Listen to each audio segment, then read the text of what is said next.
Welcome to Living Chassidus. Together, let's live the Chassidus we learn.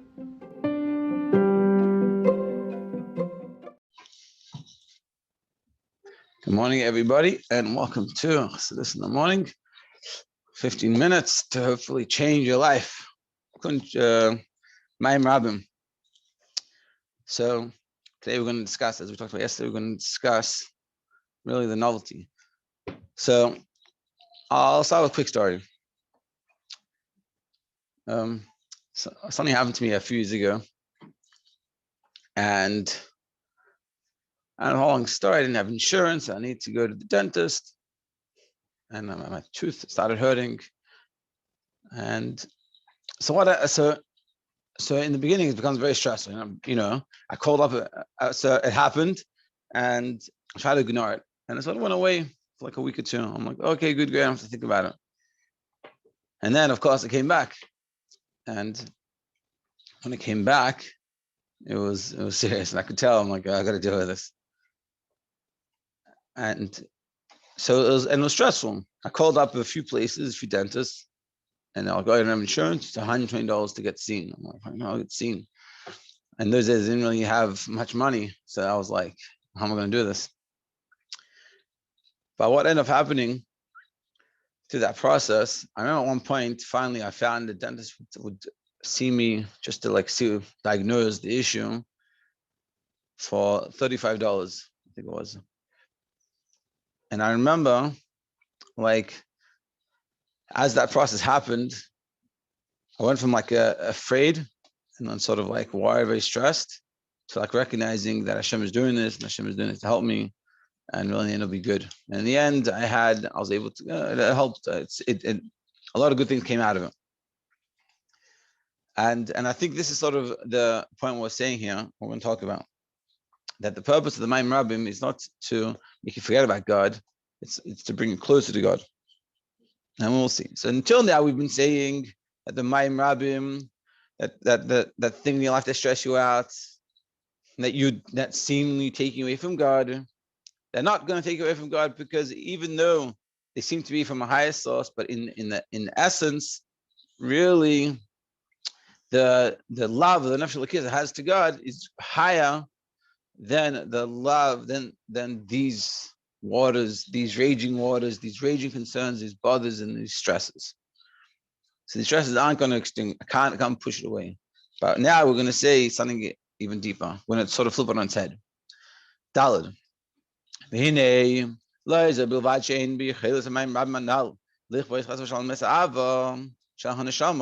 only cannot these many waters, these stresses, cannot, God forbid, conquer or take over the love of the neshama.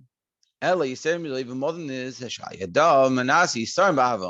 really, these stresses, they add in your love to God. It's like I had a friend, I've said this a few times, I had a friend that unfortunately, he wasn't so religious. Unfortunately, he got Yena Machla. And through that process, he became more religious. And it's dumb. So we're saying that through the Mayim Rabim, it actually adds to the love. And this is, how does it work? Through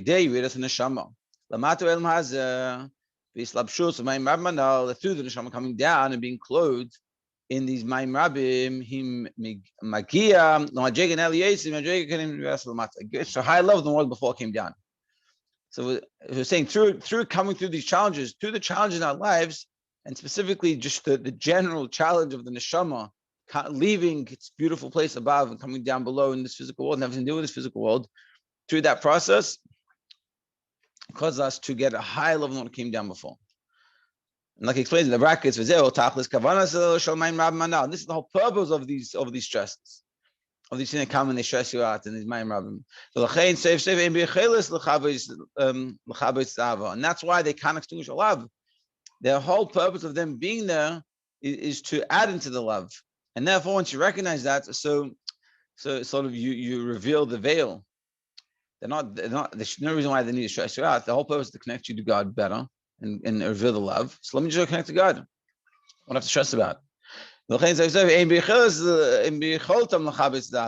The fish atachlis ha'emek kavanasim shel hamayim rabim gufa hu adarabba kadei liv'el yisrael ma'ava. But the whole purpose of them being there is to add into the love, that you can more connected to God. So when things happen and you stress out and it's sort of you feel it's taking me from God, recognize like it's like, you're having it's like something happens to you, bad days, something happens to you. So what does the Yetzer Hara do? Oh, I'm not going to daven. I'm not going to do this. It's like, what did God do wrong?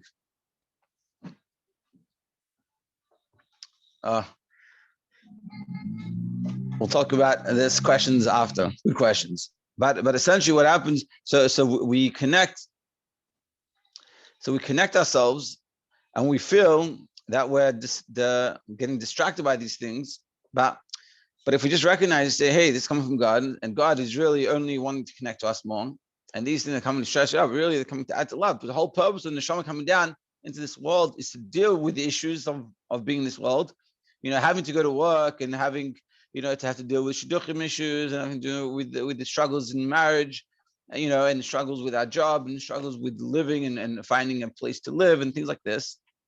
But that's part of this program. And the reason why we're there, it's to add to the neshama what it was before it came down. Now, let's see. So what is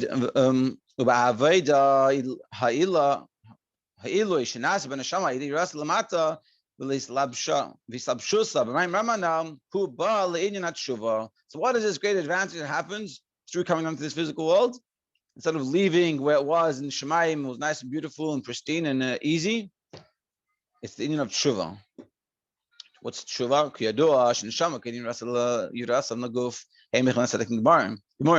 Before the neshama comes down to a body, it was a tzaddik. The neshama is a tzaddik. It's up in Shemayim. It's like when we're in seminary or yeshiva and we're in this like pristine state. That I remember I saw a guy, which sort of kind of contradicts this whole thing, but I used to learn somewhere in and there was this guy, and he would just like sit there by himself and he'd learn. I was so like impressed how he could do that by himself. He sit there, had his farm, he just learn all day. I'd come in, I'd see him learning, and this is sort of this like a tzaddik state. When suddenly I saw him and I see him now, he got married, and he looks like a very different person than what he was back then. Not the chas v'shalom his fire or anything, just it looked like that guy looked like he didn't understand what a dollar was, he didn't know like the world was. And now he looks like a totally different person. But the purpose of this happening is for the inyan of tshuva.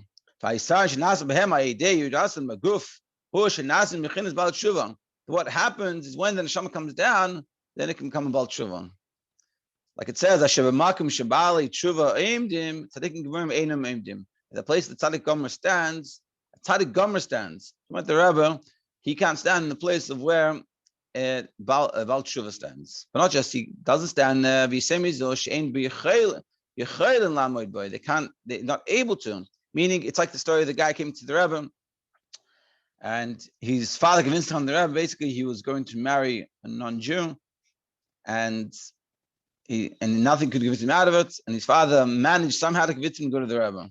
I speak to the Rebbe, says, go to the Rebbe. He came by dollars, and he said to the Rebbe, like he was like set, and he'd like mastered the car, and he knew he was gonna have to deal with the Rebbe, but he's like, you know what, I'm ready. And he came in front of the Rebbe, and he said, I'm marrying a guy. And he came like very, very ready for a fight. And the Rebbe says, I envy you.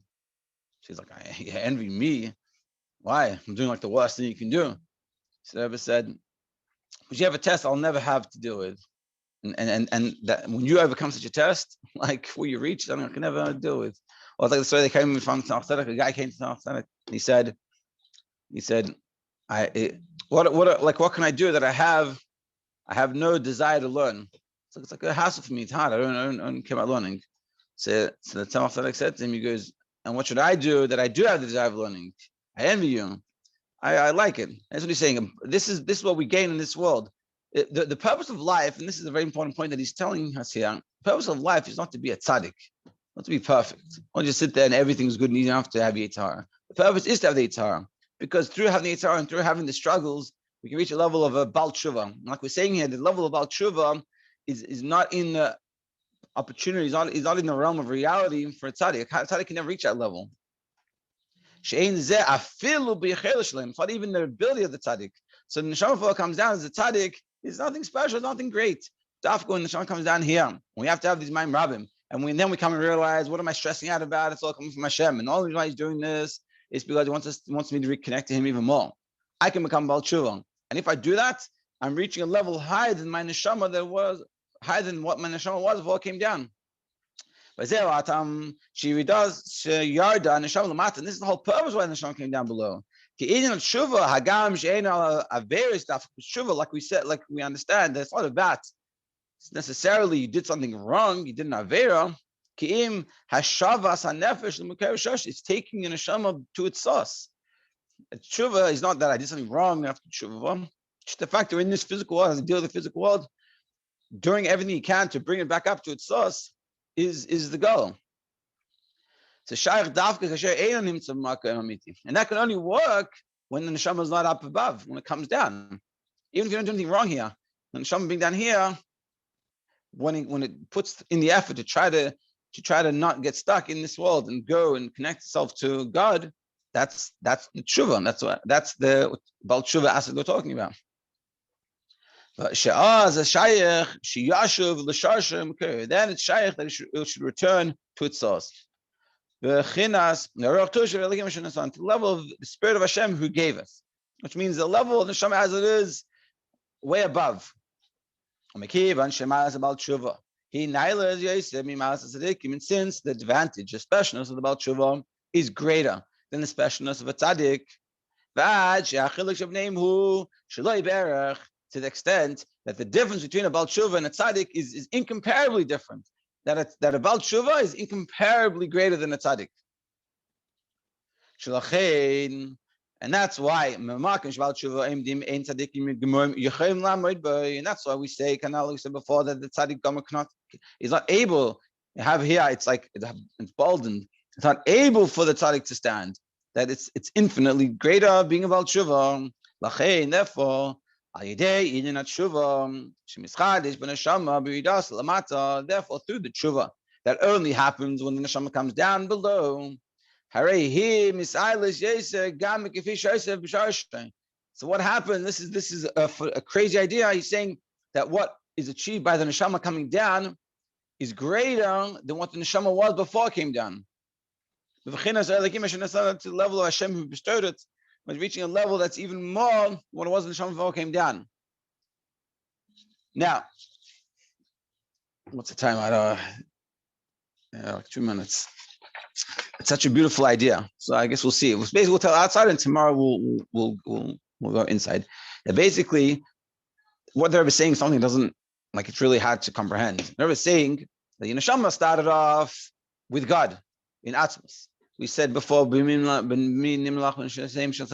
did God ask to create the world, to create everything? Is with the neshamas. So these neshamas are source in Atzmos, in God's essence. A place where there's only God, that's where the neshamas are. And what we're saying is that through we come down to this world, we have these stresses of our lives, and we overcome them. We reach a level higher than what that neshama was before, higher than that neshama as it was in Atzmos, in God's essence. Now, what is higher than God's essence? There's nothing higher than it's God's essence. It's God. The place is only God. And what we're saying is that through coming down to this world and dealing with these issues and overcoming them, we reach a level higher than that. Now, in order to answer this question,